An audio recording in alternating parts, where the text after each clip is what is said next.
বিরোধীরা যখন রাজ্যের আইন শৃঙ্খলার অবনতি নিয়ে অভিযোগ তুলতে ব্যস্ত, ঠিক তখনই দক্ষিণ দিনাজপুর জেলার আদালতে সাফল্যে একাধিক তথ্য দিয়ে বুঝিয়ে দিলেন রাজ্য প্রশাসন এবং রাজ্যের পুলিশ রাজ্যের আইন ব্যবস্থাকে কতটা কঠোর ও নিরাপদ করেছে রাজ্যবাসীর জন্য। শনিবার সকালে দক্ষিণ দিনাজপুর জেলার সরকারি আইনজীবী ঋতব্রত চক্রবর্তী সাংবাদিকদের মুখোমুখি হন। সেখানেই তিনি গত 5 বছরের দক্ষিণ দিনাজপুর জেলার বালুরঘাট আদালতে কতগুলি উল্লেখযোগ্য মামলার রায় সম্পর্কে সাংবাদিকদের বিস্তারিতভাবে জানান। তিনি জানান, বিগত 5 বছরের বালুরঘাট আদালতে 2-3টে মামলায় অপরাধীদের সাজা দিতে সক্ষম হয়েছে, যার মধ্যে যাবজ্জীবন কারাদণ্ডের সংখ্যাটা 15-র বেশি।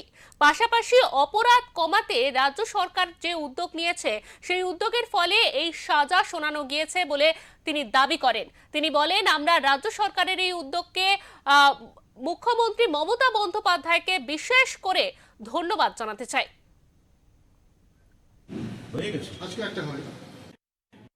গত পরশুদিন হিলির কাস্টমস অফিসার, একজন কেন্দ্রীয় সরকারি কর্মচারী, তিনি একটি তৎসুপের মামলায় তার যাবজ্জীবন হয়েছে।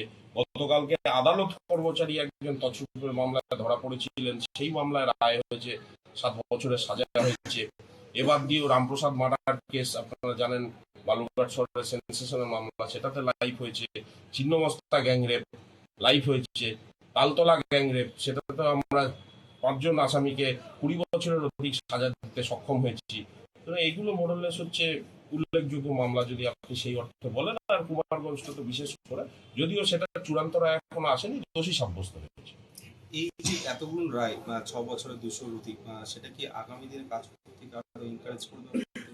নিশ্চয়ই এনকারেজ করবে। শুধু আমাদের এনকারেজমেন্টের থেকেও বড় কথা হচ্ছে, এটা সমাজে একটা ডেটারেন্স হিসেবে বার্তা যাবে বলে আমরা মনে করি।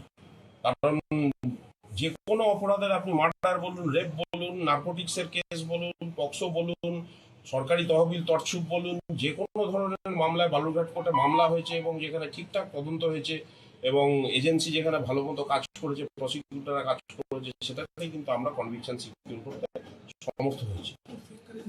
হ্যাঁ, জাল টাকার ক্ষেত্রেও আমরা হয়েছে, ফেক কারেন্সির ক্ষেত্রেও আমরা কনভিকশন করাতে পেরেছি। হ্যাঁ, আমরা এই শুধু দেখুন, প্রসিকিউটরের কাজটা হচ্ছে কিন্তু কোর্টে, তার আগে ইনভেস্টিগেটিভ কাজ করে।